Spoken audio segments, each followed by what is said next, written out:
Well, a very good evening, everybody. How are you doing on this Tuesday evening? Welcome to Graeme Easton's playlist on Facebook Live.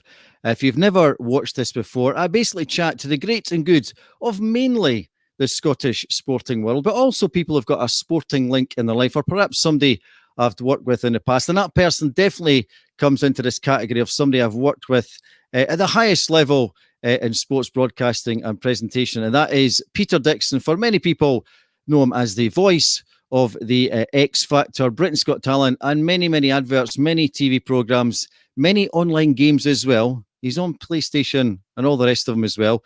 So we're going to have a good old chat with Peter about his career, but also, as we do with all guests, focusing on music. So the original premise of Graeme Easton's playlist is the guests choose 5 bits of music that are not just their favourites, but ones that they associate with a sporting moment in their life, or perhaps if they're a sporting athlete, ones they use on their playlist, ones they play before they go into the court or the pitch, or maybe the ones they listen to in the gym as part of their training regime. And we also have a little fun quiz where on the podcast version, we ask our guests to choose a specialist musical topic, one they know inside out. And we have a leaderboard because, as we know, all sports people are deeply competitive at heart, whether it's sports or a quiz. So it's been great fun doing that. And some of the people being on have been Doddy Weir, great British line, great Scottish rugby player, unfortunately suffering from MND just now. We want to wish Doddy all the best with his campaign to find a cure for that. And also former Scotland football manager Gordon Strachan, who knows everything you ever want to know about the music of Rod Stewart. That's the premise of the show. But in this version, Playlist Live, it's slightly different, but in a good way, because you guys that are watching get the chance to ask a question of our guest. And tonight it is the mighty Peter Dickson. So let's get him out the proverbial green room and bring him in. Good evening, Peter Dickson. How are you doing tonight? Good evening, Graeme. What an intro.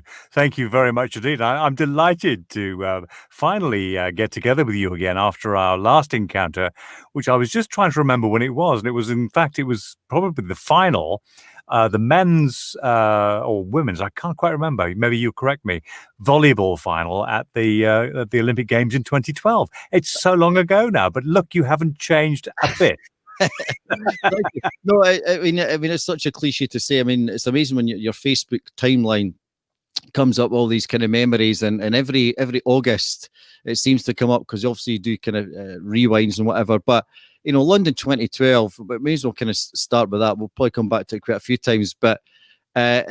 For me, it was a genuine kind of moment in time. And for me, I don't know about you, it was a great honour to be chosen because it was, pardon the cliches, a bit of an X Factor audition, certainly for me, to get chosen to be the beach volleyball announcer. But, you know, Horse Guards Parade and all that London brings and the sunshine, it was the perfect storm coming together for a fantastic sport and a wonderful city.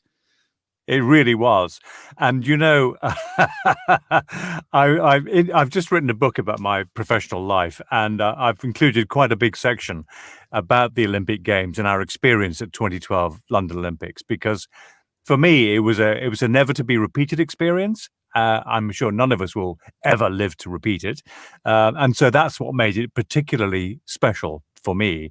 But what I found most amusing about the whole process was I'd been doing some work for LOCOG, the London Organising Committee, in the run-up to the Olympics. This was kind of low-level, off-the-radar stuff, briefing people who were going to be helping in the Olympic Games run-up. The LOCOG helpers who were spread all over London. It was briefing them in places like Wembley Arena and places like and the O2. And I just got to kind of let rip on I was doing PA announcements. I was introducing people on stage.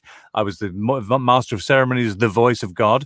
And I just kind of let rip a little bit. I was riffing with people. And at the end of one of those sessions, these 2 Australian guys came up to me at the end of the session and said to me, you know, mate, we was pissing ourselves laughing back there at what you was doing there with the announcements.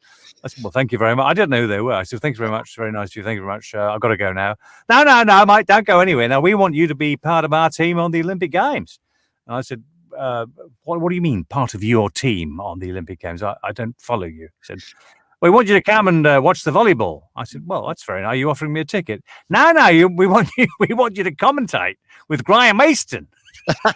Yeah, nice.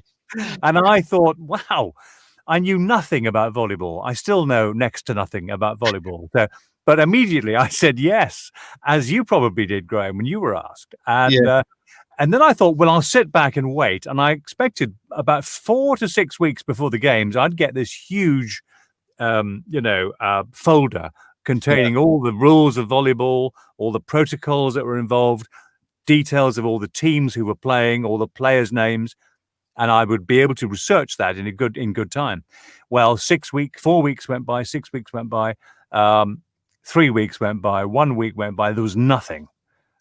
So I began to panic, and so I created this what I call my volley bollocks folder, which was I didn't know what I was doing, Graeme. I don't know. Nobody was giving me any advice, so I wrote this folder of you remember this? Yeah. I wrote all these fictitious and made up stories about not only about the game of volleyball, but about Horse Guards Parade being, Henry VIII's jousting grounds and all this rubbish. Because I knew that this was an opportunity for mischief, and here we were in the middle of London, in the greatest venue of all, and I had an audience, a captive audience of mainly foreign people who knew nothing about London. So I could tell them absolutely anything I wanted, and they'd probably believe it. So it was great fun. I mean, wasn't it the maddest time, though? Yeah, but the beauty about beach volleyball is that, yes, it's a fantastic sport. You don't have to be a lot of technical knowledge to enjoy it. I mean, the athleticism, I always say, is phenomenal. I mean, the cliches of that again are like, it's women and they're wearing bikinis and whatever. Yes, they're wearing bikinis, big wowie, so what? But in terms of a piece of entertainment, it was world class. And I remember, one time it was kind of a few days in it, we were found our feet, but everybody kind of, even people new to Beachville, right, okay, we can have a bit of fun with this, like you say. And I remember one time you got sent out to lead a conga. Now, you would have never predicted that you would be in the top deck, and it was pretty high at Horse Guards Parade. You were leading this conga, having a great time. I know. In my book, I've actually got a picture of that. I don't know if I can show it to you. Look, there's a picture of me leading the conga. There it is there. Right on cue. Superb. And so that was I never thought I'd be doing that in a million years, and it was an extraordinary experience. It really was. And as you say, volleyball, not exactly the most complicated game in the world to learn. I learned a lot. I learned the rules pretty quickly. But thank God you were there, Graeme, because you saved me from many an awkward faux pas. No, but I want to kind of put you on the spot a little bit, Peter. I don't know if you've got a fantastic memory. I'm sure you have, but I distinctly remember it, and I genuinely loved when this happened. And again, it was one of these things, you were having a bit of fun, and you say you had your little book of nonsense quotes, but I remember you distinctly writing down your little quotes, just almost in scrap bits of paper. And we're quite near the Houses of Parliament, and the great and good of the political life. And David Cameron was in power at the time. Yes. And you wrote this little line about David Cameron, because it was pretty noisy, Horse Guards Parade, but we wanted it noisy. I don't know if you remember, Peter, the little line, the little quip that you had about David Cameron, something about keeping the noise down or something, was it? Yes, you've a great memory for these things. I mean, this was a long time ago, but yes, one evening, you're absolutely right. The game was the competition was going on a little bit late. It might have been 9:30, 10 o'clock at night. I can't quite remember with the time. But I suddenly had this flash of inspiration. Number 10 Downing Street was literally at the end of the volleyball court. So I said to the audience, "Ladies and gentlemen, I have a very important announcement." And of course, everybody goes, "Oh, something's happened." They go all quiet, which is what I wanted them to do. And I said, "As you know, right over there on the eastern side of our court is number 10 Downing Street, the home of the British Prime Minister, Mr. David Cameron." And there was a slight murmur in the crowd, one or two boos. And I said, "Now, ladies and gentlemen, Mr. Cameron has passed me a note. And as it's late, he's asked me to tell you that he has a meeting with the Japanese Prime Minister at 9 o'clock tomorrow morning. He's getting an early night in and has wondered whether you would keep the noise down."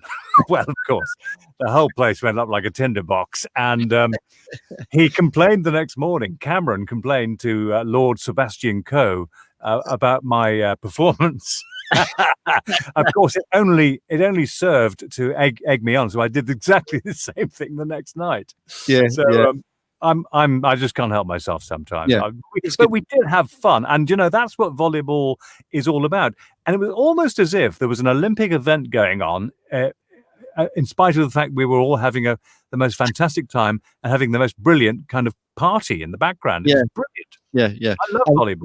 We've had a couple of questions or comments in already, Peter, and one is from a guy you'll hopefully remember because he was part of our team in London 2012. Oh, he did yes. the same job as I, and that is Mark Perkins. I don't remember. Mark Perky, yes. Reiki. Now, I'm guessing that's a reference to when the ball went out of court. We had to, well, not us because we were talking rubbish at the time, but somebody had to rake the sand. Do you remember that, Peter? Yes, we had a team of young people who were in uniform with very large sand rakes, and in the timeouts, they would go out onto the court and smooth out the sand that had been become disheveled by the play, so they'd make a nice level playing field again. And so I thought, well, how can we describe these people? I called them. I think it was, I called them the Guardians of the Sand. And I made up this kind of a whole kind of Lord of the Rings kind of story about these people who'd been handpicked, and they knew every grain of sand and where it actually had to go back to make the court perfect again. It's complete nonsense, of course, but again, great fun. And the audience laughed and loved it. And I think it gave them something to look forward to in those breaks, which can be quite dull otherwise. Yeah. Right, we could talk all night about London 2012, and maybe we can do it on the ITV 2+1 -1. Well, let's take a slight rewind, and for those that don't know the full Peter Dickson story, we'll come on to the music later. If you have just joined us, welcome along. We're going to hear all about Peter Dickson's illustrious voiceover career, including the 5 songs that he says are motivational to him. I don't know whether ones that are on his gym playlist, but we'll find out later on. But for the time being, Peter, a little kind of backstory to Peter. As I say, most people will know you as the voice of X Factor and big sort of productions like that. But, going back perhaps quite a few years, how on earth did it all start, Peter? What was the inspiration or the catalyst for you using your voice in the way that you do today? Well, and that's a great question, by the way, Graeme. Yes, I think everybody in whatever career you have has a kind of a progression, a spark, if you like. And my spark was radio. I used to listen to my father's radio at home in the 60s. And he had one of these old-fashioned radiograms. Do you remember those? You probably don't. You're far too young. But these were wooden encased radios with valves in them, and I used to listen to what was then called the Home Service, and which is now Radio 4, and the Light program, which is now BBC Radio 2. There was no Radio 1. And so I listened to these wonderful voices coming out of this wooden encased radio set, and I used to think, wow, this is something I wanted to do when I'm older. I didn't know I could even do it as a job. I was only 5 or 6 at the time. You don't think that way. But I just knew this was something that was really inspiring. And so I went to university, and then while at university, I met a guy who was a BBC cameraman at the BBC. He was helping us in our film society, and he had created a little documentary series, and he asked me if I would narrate it for him, which I did because, again, I was interested in voice. I'd never done a narration before. It was probably terrible, but he was very kind. He said it was good, and the upshot of that was that he said, they're looking, this was complete serendipity, by the way. He said, right now, they're looking for somebody to do late night news reading and the days when the BBC closed down. This was in Northern Ireland, by the way, where I come from. So they want somebody to read the late night closed down news. Would you be interested? And I said, well, yeah, why not? So I went along, had an interview, amazingly got the job. I was only 18 at the time. And the rest is history. I then left university, joined the BBC as a journalist, went to BBC Radio 2 as an announcer, newsreader, and presenter, and then I went freelance as a voice artist. So my career goes back to that very early stage where I was, inspired by radio, and then got a very lucky break early on. Yeah, I mean, I remember when I was doing the kind of research, and I had a vague notion this was you, because I like you and like a lot of people who are into sort of broadcasting in some sort of tenuous or actual way. Radio was their inspiration, the thing that kind of lit their fire in terms of what they perhaps do just now. But I distinctly remember listening to Steve right in the afternoon, and correct me if I'm wrong, Peter, was the act, if I can call it that, was it literally called The Voiceover Man or Voiceover Man? Because I always thought, I'm sure that was probably Peter. Like when I made the Olympics, I'm sure Peter was that person. Am I right? Yeah. You're right. Yes, it was. Ah, I played several characters on Steve Wright's show. He had one of the very first what is called zoo radio formats in yeah, the UK. And this format was quite common in America in the 80s. And Steve was a great American radio listener and fan of American radio. So he used to go to America a lot and listened to American radio and imported back into the UK many of those kind of formats and ideas that he heard on American radio. Which was great because nobody had ever done it before. So Steve Wright in the Afternoon, if you're old enough to remember that show, I mean, had characters like Sid the Manager, Mr. Angry, and then I came along towards the end of his afternoon radio career, and I did characters like Mr. Mad, John Bowl, Dickie the executive producer, and then then he went into the morning show. He did breakfast for a while, if you remember. And I then created a character called Voiceover Man, which was his original sort of raison d'etre was to read on air live the evening rundown of what's on TV that night. Yeah. I go, tonight on BBC One. Yes, that's right. We've got Top of the Pops at 7:30. And it was just a rundown of what was going on. But then it slowly morphed into something a bit more than that.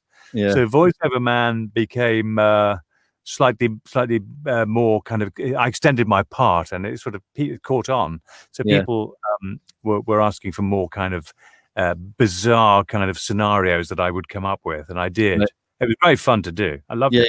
Yeah, good. Right, let's take a couple of questions that have come in now. I'll put this one in. There's a wee connection here. Emma Easton, who might be connected to me, perhaps. Now, young Amber, who's my youngest, she was desperate to kind of meet you because she does like watching Britain's Got Talent and all that. And she watched the beach volleyball when she was really, really small. Anyway, so she says, I've not prompted her here, Peter. What was your first announcing gig? Now, announcing can mean obviously quite a wide number of things. Have you done any other kind of sports apart from the beach volleyball? Let's maybe narrow it down to that one. Yes, I was. I think it was 4 years ago. I was. I've done a few sports things. Let's think. Yes, we've just had it actually on television. The UNICEF foot soccer relief. Oh yes. And that was about 4 or 5 years ago. I was live on that. Dermot O'Leary was hosting it, and I was invited to be the pitch side commentator, which was an amazing experience to go to Old Trafford. That was a great day. And I remember at half time when the teams left the pitch, and I knew this was going to happen, but the crowd didn't. I looked to my left to the famous Matt Busby tunnel at Old Trafford. If you've ever been there, Busby was a genius, by the way. He built this tunnel to run down onto the pitch in one of the corners of the stadium, and the actual tunnel was built on a slope downwards. So the players and the reason he did that was because the players in the 60s, 70s, and 80s would come down that tunnel at a pace and run onto the pitch. It was more of a dramatic thing, so I looked to my left during this break, and I saw this shadowy figure standing there with a match ball under his arm, wearing the Manchester United strip, right? And I knew what was going to happen, but the crowd didn't. And I said, and his silhouette was unmistakable. Yeah. I said, ladies and gentlemen, please welcome to the Theatre of Dreams, the one and only Sir Bobby Charlton. And the place just went boom. And he walked out onto the pitch, taking his rightful, applause, and it was a huge applause. David Seaman then came on, not such a loud applause because, of course, he was. I think he was Man U. He was Manchester City, wasn't he? But they were very generous. Anyway, the reason for these two gentlemen being on the pitch was that Seaman was going to try and there was a best of three. It was a penalty shootout, best of three. And I overheard their conversation on the centre spot before Seaman took his place in goal. And he said to Bobby Charlton, or Sir Bobby, I should call him, said to David Seaman, I'm going to let you get this one. I'll let you take the first one. I'll let you save it. All right. And then the second one, you're going to let me get it in. And then the third one, it's anybody's game. So I knew this. The crowd didn't, of course. So I remember watching Sir Bobby take his line up on the first kick, smack into the back of the net. The second one, David Seaman saved it, as predicted. And the third one, I was really hoping Sir Bobby would get it in. And he took a run up and banged this thing into the top left-hand corner. And I'll tell you, it ricocheted inside the net like a pinball machine. The crowd went wild. And as he trotted back to the halfway line, to the touch line, I remember I didn't plan to do this, but I just lifted my mic out and I said, "The crowd think it's all over. It is now." And as he walked past me, I mean, this was a moment I'll never forget. He looked at me and he winked and smiled, and I thought, "Wow, that's a moment, isn't it? That is a real moment." Absolutely. Great stories. Right, Peter, let's go back a little bit. Maybe have a wee link to half the reason we're here, and that's to talk about music. So before I put your 5 choices up on the screen for us all to engage with, you can talk us through. Well, what's your sort of earliest memories of music? I mean, a lot of people maybe about, I don't know, 10, 11, 12, that age, maybe start to get into music a bit seriously. They maybe bought their first single. For you, I would guess it's on vinyl, probably, like me. But kind of memories of music growing up, artists you got into quite early? Well, I think the band Cream I listened to a lot. This would have been in the mid-70s. I liked them. Van Morrison I was very keen on, still am. And I loved all kinds of voices. I've got very eclectic tastes in music. I don't just, like some people, just kind of narrow themselves into country and western, or they like opera, or they like just one thing. I have never been like that. I don't know why. I just like all music. Mm-hmm. I listen to almost everything, as long as it's good, as long as it's got a melody and it's really well performed. I will listen to mostly anything, and so that explains my kind of almost strange. And when you hear my choices, you'll understand why I'm saying this. It's a very strange, eclectic mix of songs, and I found it very difficult to pick 5 songs. By the way, that was the hard thing. Right, well, let's put them up for everybody to watch. You can maybe talk us through why you've chosen them. There may be motivational reasons. There maybe is a sporting link.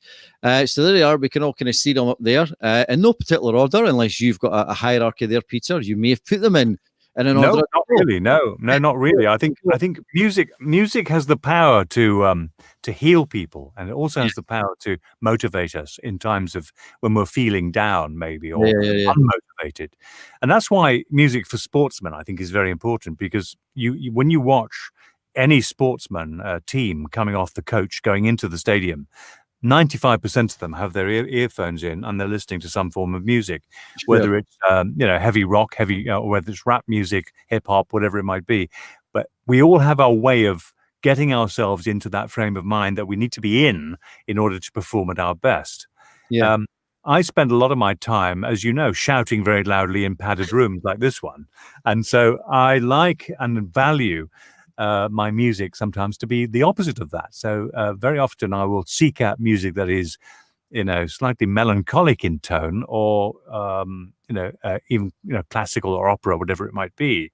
So this first choice, Rachmaninoff's Piano Concerto No. 2 in C minor, I absolutely adore, because it's got these wonderful sweeping, almost magical passages of music where the orchestra is sweeping along and the piano is doing its thing. And when you really focus in on that piece of music, you can hear every instrument playing its bit, and how Rachmaninoff melded all of this together to create this fantastic soundscape. And to my mind, it's one of the most brilliant pieces of classical music for piano anyway, and orchestra, that I've ever heard. I love it so much. And if ever I'm feeling down or slightly in need of, solace, I'll listen to a bit of Rachmaninoff, and particularly the Piano Concerto No. 2. Yeah, well, that is a first, Peter. It's the first time we've had, in my memory of over 60 odd episodes, that we've had some classical music. So thank you for that. Bring a bit of decorum and a bit of culture. Yeah. I think there's often a misunderstanding about classical music. People think it's not for them. And it's for everybody. And you try listening to that piece of music and not feel moved by it. Bear with it. I mean, it's stunning. And that may well be the entry for many of your listeners into classical music. Yeah. And I hope that when you do hear it, you will go and listen to, some more. Yeah. Right. Peggy Lee, is that a motivational tune? Does Peter listen to that sort of thing in the gym, or is it one of these ones again? I love the way you refer to my gym. I've never been a member of a gym ever, but I do enjoy walking. I do go walking more or less every day. I've got quite a steep hill near to where I live, and I like to spend half an hour to 45 minutes every day walking up and back down that hill. Not just for the exercise, Graeme, of course that's great, but also because it clears your head. I spend my life in studios and with other people's work and just to get away from that and get outside and feel the fresh air and the sun on your face and the wind in your hair or what's left of it. I just love the fact that I can do that, and I feel better for having had the exercise. Yeah. And the other thing is, people say, "Oh, do you take your music with you on your walk?" The answer is no, I don't. I never ever. Unless I'm walking in London, perhaps I might do it that way. But when I'm in the countryside, I want to hear, the bird song. I want to hear the wind through the bushes and the trees, and all the other sounds that accompany nature and the bird song. It's odd to me that somebody would choose to listen to music while they're in an environment where the soundtrack is already provided freely. Yeah. But let's look at our next song, the Peggy Lee song. I'm, as you would imagine, very keen on the texture of people's voices. I listen to voices, whether it be commercials, actors in film or on plays, or people who sing, and I listen for their textural qualities. Peggy Lee is she's no longer with us, of course. She was a fantastic voice singer of the 60s, and she created quite a few albums of fantastic songs. And this one I've picked is a song called "Is That All There Is?" And if you listen to it, it's a kind of song that should never have been made. It's a strange concept. She's talking about the end of her life, I guess. She's talking about things she's experienced, like her home was burnt down, and she's reminiscing. And it's an odd song, but it's an extraordinary song in the same way. I love the song because it's so quirky and very, very reminiscent of so much that we all experience in life. The feeling of loss, the feeling of, is that all there is? And a maudlin song, a sad song for me, is something that I really like to listen to bring me down after spending so much time shouting on selling sofas or pizzas or whatever it might be. Yeah. I just want to get back down there again. It centers me. So I love Peggy Lee for her voice and for the wonderful quality of the songs that she sang and recorded. I love her very much. And Tom Waits, the title "Shiver Me Timbers," that strikes me as an absolute classic thing for Peter to say in your illustrious voice. It's a very much a Peter thing to say. I'm not going to try and do it because that would be discourteous. Yes, no, but Tom Waits. I mean, I can't even get down there. Tom Waits has got the. If you know Tom Waits, you'll those who are listening to this will know what I mean. He's got the most ridiculous voice in the world. Almost, he's got this really gravelly voice. It sounds like the kind of voice that has gargled with razor blades while drinking whiskey simultaneously. It's a deep gravelly growl, and "Shiver Me Timbers." When I listen to that song, just sends shivers up my spine. It is the most extraordinary thing. Is the voice that does it for me, and so I love listening to Tom Waits. He's absolutely bonkers, mad, but brilliant at the same time. Now, the next one, I've never heard of this artist at all, so maybe a little bit of education is required for certainly myself. Maybe I'm doing a disservice to the viewers. As I said, these songs are songs that probably I know you've never heard of. I've never heard of Josephine Oniyama before until I found her on Spotify. Are you a Spotify fan? Now and again, yeah. Yeah, I've got Spotify. I've had it for a couple of years now, and what Spotify has introduced me to is a whole load of music I've never heard of before. It recommends songs for you to listen to, and so I've been using that to broaden my musical repertoire, my taste in music. And I came across Josephine Oniyama a few years ago. She's a young Mancunian soul singer, and not terribly well known, of course, but she will be, I've no doubt. She's got a most fantastic voice. She recorded a song with this song called House of Mirrors with Ed Harcourt. Again, you may never have heard of Ed Harcourt, but he's an extremely accomplished musician, composer, and pianist. And between the two of them, they recorded this song, House of Mirrors. I don't even know what the song's about. I'm not a great lyricist guy, but it just is one of those songs that resonated with me hugely. I love everything that she does, and so I highly recommend her voice to you if you haven't heard her. Okay, and your final choice, I think we've all heard of Van Morrison, and why does he make it on your list? I'm kind of guessing if you're a Van Morrison fan, within that, it's probably quite difficult to narrow down to one of his tracks, never mind an all-time or your favourite. Absolutely. I'm from Northern Ireland, I think you know that. Yes. We're both fellow Celts. So I think, it was an obvious choice for me to pick Van, coming from the same city that I do, Belfast, and he lived not far from where I grew up, actually. So I've always felt a particular affinity for him and his music. And this particular track, Coney Island, is one of my favorite songs of his of all time. Again, I commend it to you, to your listeners. Listen to it. It's beautiful. It's a song about a moment in time. And we've all had moments in our lives, I think. The Olympic Games, that one of those days on the Olympic Games, both of us standing side by side in our commentary positions with those iconic buildings surrounding us, right? And the sun setting and the low sun, the orange sun bouncing off the Admiralty building and off the buildings of Horse Guards Parade, those wonderful honey-colored stone buildings, and a perfect blue sky. And here we are. It seemed to me, at any way, that here we are at the center of the universe, where everything is happening, where all eyes of the world are focused on this one moment in time.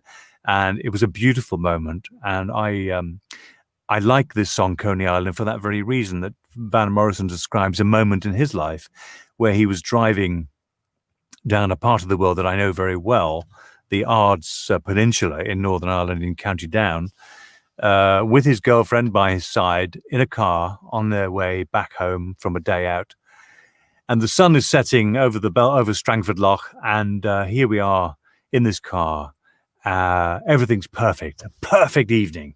And Van Morrison, in the song, turns to his girlfriend and says, "Wouldn't it be great if it was like this all the time?" And that line, my wife and I just love this song because we just think, wow, wouldn't it be great if it was like this all the time? And there are moments in all our lives where we think, wouldn't it be great if it was like this all the time?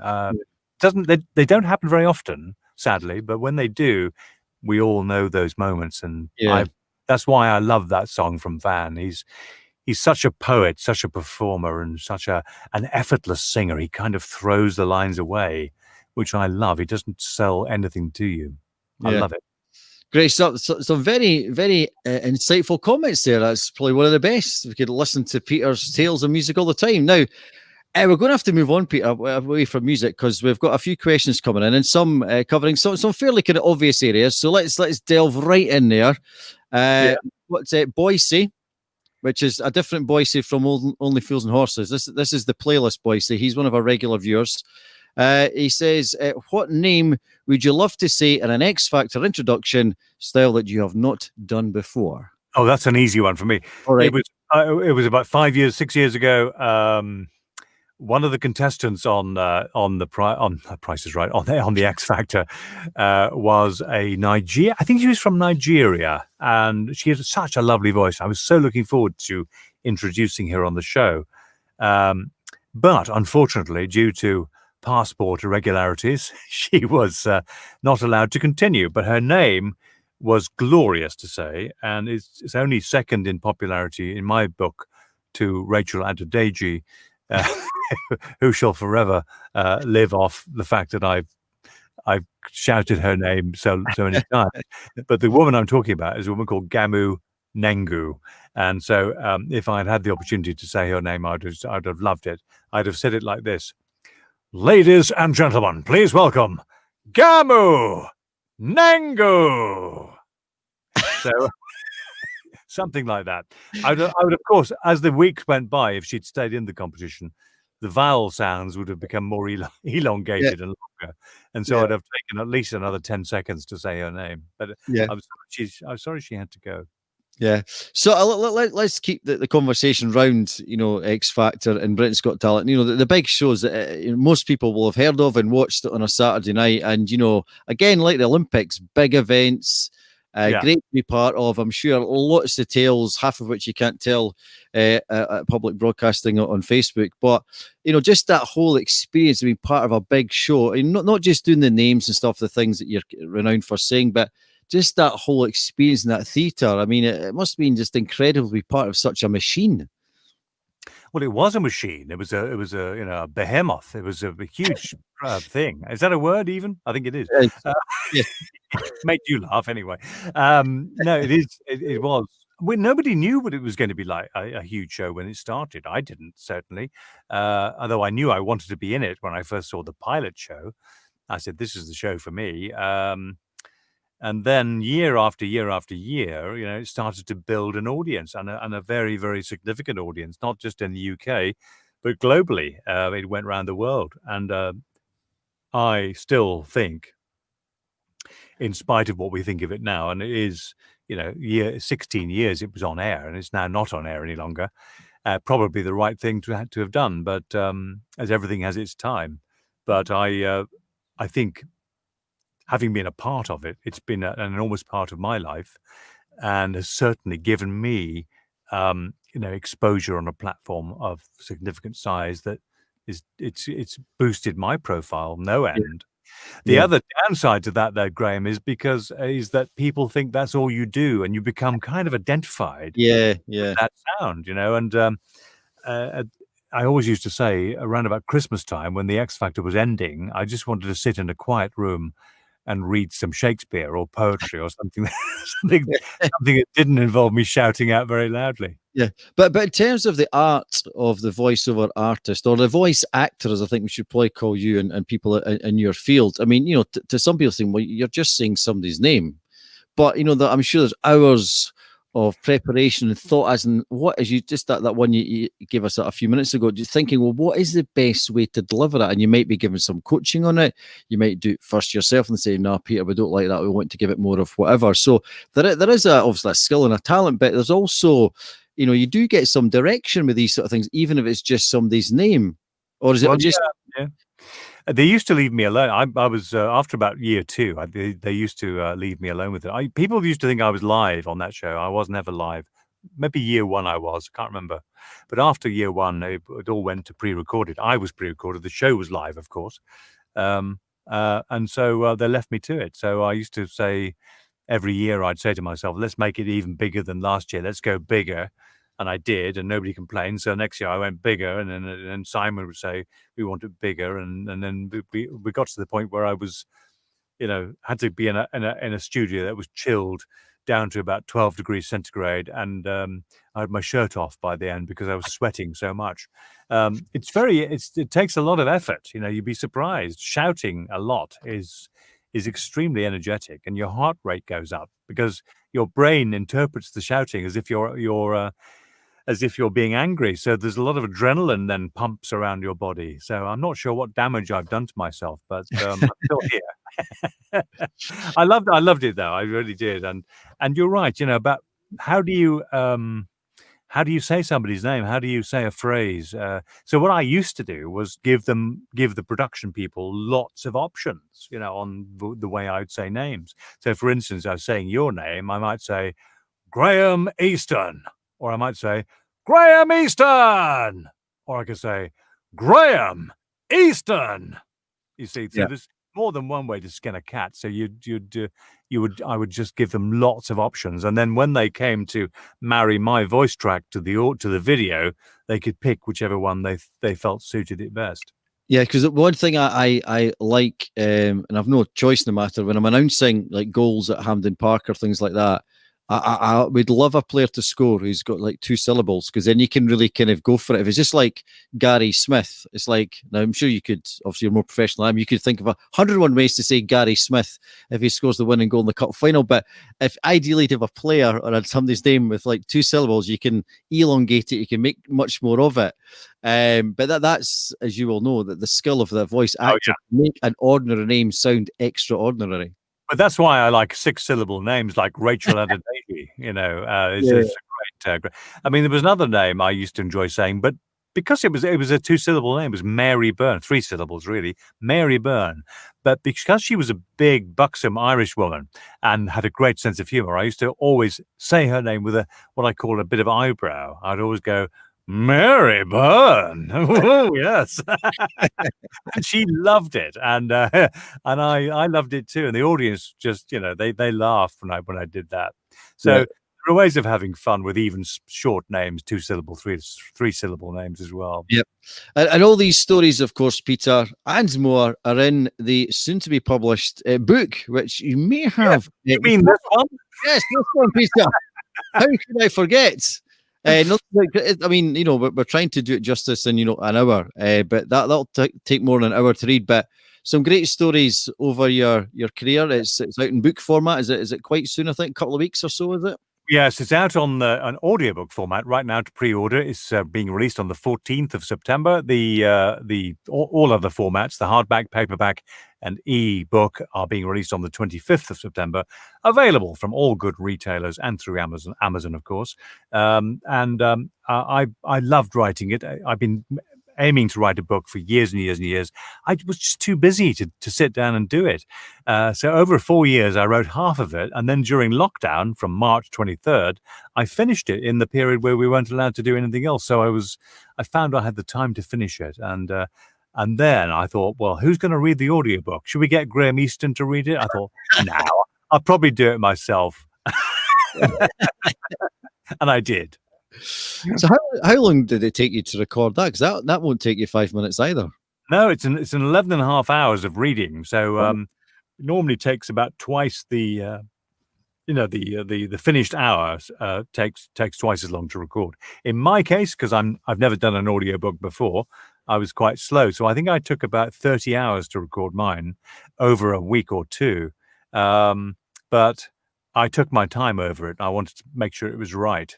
But I don't think I'll be doing another audiobook very soon. It's one of the most difficult things to do, and taxing, very physically demanding. Yeah. And you have to focus and concentrate quite a lot. Because up until this point, I've just been doing short form stuff, mostly, audio, video games and commercials, things like that, which are, they're difficult in their own way, because very often the shorter the work, the more fussy people become over each word, Yeah. Particularly on a national TV commercial where they're paying so much money to have the ad aired on TV. They want to get their bang for their buck.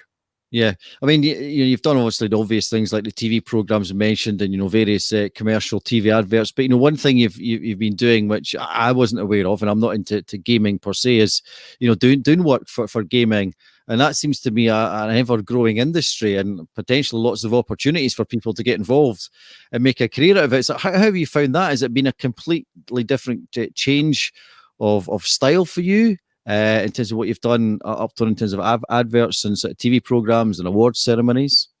Yes, I'm lucky. I've worked across lots of genres in voiceover, from, as you say, video games to live events to commercials to animation and educational videos and all kinds of things. Telephone systems, you name it, I've done it all. And now an audiobook. I'm now an audiobook reader. Yeah, I've added that to my list. But no, video games are a growing industry. I mean, the voiceover industry itself is worth $4.5 billion globally annually. And of that, 58% of that is in entertainment, and that includes video games. So the budgets for these games are huge. Feature film size budgets with huge budgets for production and for music and for audio post-production, and the casting of these things. They take a lot of time and effort to make, and a huge amount of money to make them. And so they want to get it right. So everything from getting the right person to do the voices to the huge army of people in the background who create the landscapes and the figures and the storyboards. It's mind-boggling, actually, the amount of work that goes into one video game. I'm lucky enough to have done 30 AAA titles in my life, so I've been at the forefront of quite a few biggies, including Fable 1, 2, and 3, which was then, when it was first released, was the biggest video game in the world. They created a game with the record number of record amount of data on one disc. These were the days when discs were games came on. Now they're downloads, but I've got a great deal of respect for the industry, and I love being a part of it, and I hope to do another game in not too distant future. Good stuff, right? We've got a few more questions coming in. If you've got a question for Peter, just get on the comments. You need to be quick, because Peter, like me, likes to watch the news at 10 o'clock if you're watching live. So, you know what I mean? We've got a rush on here. So we've got another question from Boise. Boise's always got good questions. I think this is a very good question, Peter. It's back to kind of music. So how are you going to respond to this one, Peter? If you had to give Britain's Got Talent or X Factor judges a walk-on song, what would you pick for each of them? Now, we could be here all night. Let's take the obvious one, and your friend, Mr. Simon Cowell. So is it possible to have a walk-on song for Simon Cowell? Well, I don't know. I mean, it's an impossible question to answer right off the top of my head. I need to sit down and do some research into this. But yeah, I mean, what we would give Simon is something. Well, of course, he likes to be the center of attention. He's number one, and really? Yeah, I think so. Yeah, you wouldn't know. He's so shy and retiring, but he really is. He's got quite a. He likes to be in the center of spotlight. So, well, what song would be good for him, Graeme? Let's think. What was the song? Oh, they did not use this before. It was Stanita So Macho. Was that not done as a spoof by Stanita? I think that would be a perfect song for him. Right. And if he walked onto that, he'd have to slash his shirt open a little wider, I think, and walk with a little bit of a swagger. I think that'd be a perfect song for him. And yeah, So Macho. Yeah, the others. I don't really know. Dermot O'Leary, I have no idea. Dermot's, got quite a reputation as being a dancer, though he's an Irishman, so he can't dance. The only Irishman that can dance is Michael Flatley, as we all know. So I don't really know what we'd give Dermot or any of the other judges. I need to think about that. Sorry, right. I'm disappointed. Well, that's the beauty of the viewers coming with a question to stump you. So we've got another one coming in here. I've not read this one. I'm just going for it here. James Shields says, the most famous voice in Britain cannot wait for the book to come out. Well, there's a ringing endorsement. There we go. James, I'm so pleased you said that. It's out, as you've heard, coming up. It's available for download to pre-order now in all formats. But the audiobook's coming out first. I released the audiobook first because I'm an audio guy, right? Yeah, and I want people to experience the audiobook first. If you want to wait for the print version, that's absolutely fine too. I know some people just like to read. Some people like to be read too. The audiobook is out now. It's available to pre-order from spokenworldaudio.com. It's at a special discounted price until 14th of September. So you can pre-order that for delivery on the 14th. Or you can pre-order for delivery on the 25th, any of the other formats, including the ebook version as well, if you like to read on a Kindle or any other tablet. Good stuff. Right, Peter, it's time to bring out the prop. Right. Dear Lord, what on earth is that? Well, I'll put the right way around. It might help. Yes. It's what is it, Peter? What are you going to ask me? What would you do with it? No, it's a hat, Peter. But it's not any hat. It's a big bubble hat. No, I've become associated with wearing these at cold sporting stadiums. But in the hat, Peter, there's Keith showing us the big wide shot there. Hi, Keith. He's pressing all sorts of buttons. Anyway, in the hat, Peter, there are some questions. Just quick fire questions. So you've been very eloquent with your previous answers. I'm not saying it should be a one-word answer, but we'll just sort of cut to the chase. We'll get through. Okay, let's go. They're all to do with kind of music or maybe sport, or I might sneakily twist them, whatever word that is, twist them to do with your industry. So there are questions here. I mean, I'm not making up. Look, it is real. Okay. Right. Okay. Did you write these questions, Graeme? I typed them, Peter. Right, now you've kind of alluded to this already, but we'll kind of ask it again. Now, it's always a difficult question, but we'll go for it. Peter, is it possible for you to identify your favourite band or your favourite artist? What all time, the one you'd always go to listen to, if you could narrow it down.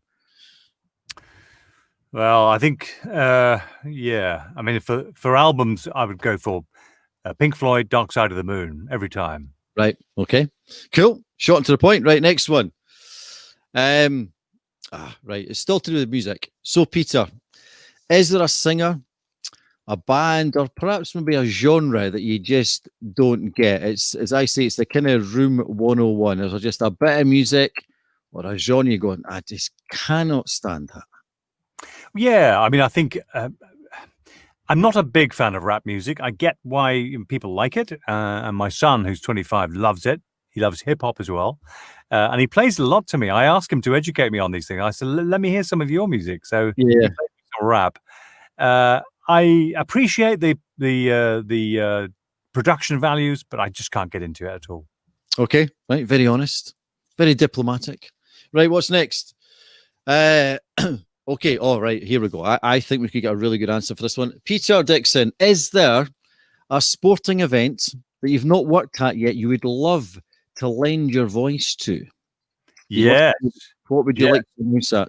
Yes, professional boxing. I'd love to be a boxing announcer. Yes, I think your voice would. I had the good fortune. He got flown over quite bizarrely to a Scottish Cup final at Hampden Park. Michael Buffer. Yes, yeah. Well, of course, Michael's he's sewn up that whole sport, hasn't he? Certainly in America and internationally. Yeah. But I'm sure there's room for me in there somewhere. Right. Come on, Graeme, can you have a word? Yes. Right. Okay. Here's an interesting one. This is a kind of sporty related one. You can. We'll keep this as wide as we can. Is it possible, Peter, for you to tell us? Do you have a favourite football strip, or maybe rugby, or if I can widen to any sporting strip, be it football, rugby, whatever? You thought, I've always loved that strip.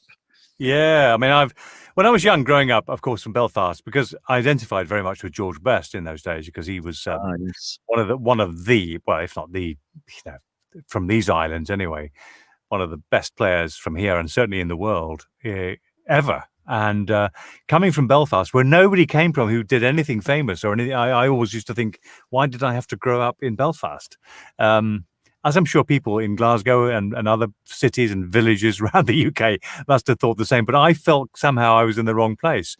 Of course, I wasn't, but it just felt like the other end of the world to me, and I always used to think London was my mecca. But here was George Best, an international superstar as he was then, playing not just for Manchester United but for his country, and he was a brilliant role model and idol to me, and I used to love seeing him in his Manchester United strip. It was something to behold, and so I would always have a soft spot for the Man U home strip. Okay. Right. Okay. Right, Peter. But we'll stick with sport this time. It's a legitimate question here. I'm not making these up. They're here. Peter, do you have an all-time favourite player? You mentioned that already. What are you laughing for? Do you have a favourite player of all time, a favourite sporting player? It could be football, it could be any sport. It might be beach volleyball as your favourite sporting icon of all time. Or maybe you've just say George Best again. I think again, I would have to go back to George. He was such an inspiration to me, and his inspiration to me was supplanted in my broadcasting career later on by Terry Wogan, who also came from Ireland. His father was from Belfast, same town, same city. So I suppose it'd have to be George. I love the story of George Best when he'd won some fabulous tournament, and it was after he was dating Miss World at the time, and he'd won this football match, and he'd taken Miss World back to his hotel at the penthouse suite at the Hilton Hotel on Park Lane, and in the evening they were having a lovely night together, and George said, I'll order some room service. So he rang down and he ordered oysters and champagne, and room service eventually arrived with the said oysters and champagne, and the waiter came into the room, and George was rolling around on the bed with Miss World, and the waiter took one look at him and said, "George, where did it all go wrong?" He led the kind of life that we as young men thought, wow, we would all just we'd give anything to be in his shoes. What a Yeah, talent. What a indeed. talent. What a natural talent. And the other sportsman, I guess, and everybody must say this, is Muhammad Ali, the boxer. I mean, he was something else, almost a spiritual character and a great kind of influence on my life as well. So, let's not forget Cassius Clay, Muhammad Ali, a brilliant sportsman and person and human being. Fantastic. Yeah. Right. We'll go for two more, Peter, because, we like to hit the news at 10. Right, Peter, do you remember going to your first ever football match? Assuming, of course, you have been to a football match, of course, in your life. I have, yes. I have been to a football match. Remember your first ever one you went to? Yes, I think I do. It would have been Linfield versus Glentoran in Northern Ireland. It wasn't a particularly auspicious occasion, but I think it was a final. It might have been at Windsor Park, which is Northern Ireland's national stadium. Yeah. And for me, as a young child, my father took me to that game, and for me as a child, just to kind of experience what it was like. Not just the game itself, but of course the atmosphere, which is why people love going to live matches. The size and the sound of that crowd has stuck with me forever. And I, every time I go to a professional football match or a big rugby game, it never fails me to go back to that day in my life when I was with my father, aged sort of 10, whatever, 9, 10, whatever I was, to feel the power of that crowd and slightly intimidated feeling that I had by the noise of it all and the adult nature of everything that was around me. It was very visceral and very, powerful.